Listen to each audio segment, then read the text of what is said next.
પાણીની માથાકૂટ. ત્યારે લીંબડી શહેરમાં અને કોવાડમાં છેલ્લા 10 દિવસથી પાણી પુરવઠો ખોરવાતા લોકો ભારે મુશ્કેલીનો સામનો કરી રહ્યા છે. પીવા તેમજ રોજિંદા વપરાશ માટેનું પાણી મેળવવા લોકોને વલખા મારવાની ફરજ પડી રહી છે. ત્યારે મળતી માહિતી મુજબ લીંબડી નગરપાલિકાની પાણીની સપ્લાયની મુખ્ય લાઇનમાં ભંગાણ સર્જાતા પાણી વિતરણ વ્યવસ્થા પ્રભાવિત થઈ છે. હાલ પાલિકા દ્વારા પાણી લાઇનનું રિપેરિંગ કામ શરૂ કરી દેવામાં આવ્યું છે. ત્યારે બીજી તરફ લાંબા સમયથી પાણી ન મળતા સ્થાનિકોમાં રોષ જોવા મળી રહ્યો છે. કેટલાક લોકો નગરપાલિકાની કામગીરી સામે ભ્રષ્ટાચારના આક્ષેપો પણ કરી રહ્યા છે. પાણી ક્યારે આવશે તે અંગે પૂછવામાં આવતા નગરપાલિકા ચીફ ઓફિસર દ્વારા જણાવવામાં આવ્યું હતું કે આવતીકાલે સાંજ સુધીમાં પાણીની લાઇનનું રિપેરિંગ કામ પૂર્ણ થતાં પાણી પુરવઠો શરૂ કરી દેવામાં આવશે.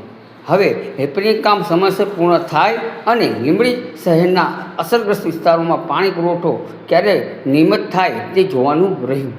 સાહેબ, હાલ જે પાણીની સમસ્યા ઉદ્ભવી છે લીંબડીમાં, એ બાબતે આપ સાહેબ શું કહેશો?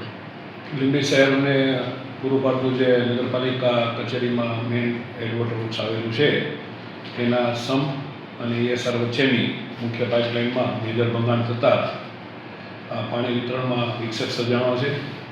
કામ ત્વરિત અસરથી ચાલુ છે અને આવતીકાલ સાંજ સુધીમાં લાઇન અને વાલ તમામ બદલી આપી અને પાણી વિતરણ ચાલુ કરી દેવામાં આવશે.